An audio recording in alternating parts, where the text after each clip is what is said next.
Cambodian comedian Lin Sun came to the United States when she was 6 months old. Growing up in Southern California was tough, she says. When she became a single mom, it became even tougher. Y'all ready for my show?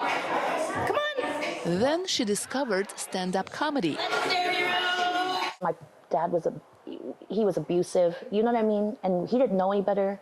It's just how it was back in, Cambodia, I guess. The men were very masculine and didn't know how to control it.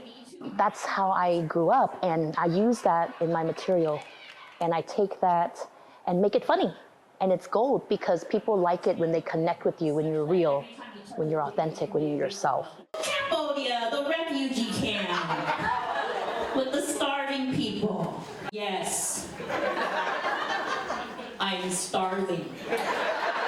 University of Southern California stand-up comedy historian Wayne Federman says comedy in America has immigrant roots. The reason that immigrants and the sons and daughters of immigrants are drawn to stand-up comedy is because, one, it's a way of telling your story, not just, oh, I'm just part of this crazy wave of people that came here. It's like, I have a specific point of view. And the whole idea of stand-up comedy is your version of the world. Federman says U.S. freedoms of speech also draw immigrant comedians. Alexander Nizlobin is a popular Russian comedian who fled to the United States after criticizing Russia's invasion of Ukraine. In the United States, you could have problem for your comedy if you're doing strong jokes about minorities, about communities, about LGBTQ, something like that. And we know the cases like where stand-up comedian was cancelled. But you can say anything about politics. In Russia, the opposite. You can say everything about LGBTQ, but don't say jokes about politics.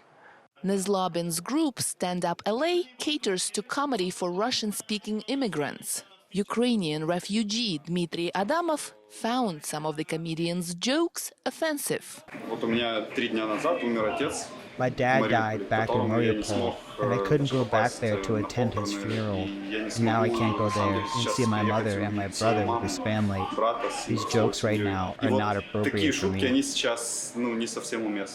Adamov agrees the jokes are free speech, just as he is free to walk out of the show if he is offended, which he did. Genia Dulot, VOA News, Los Angeles.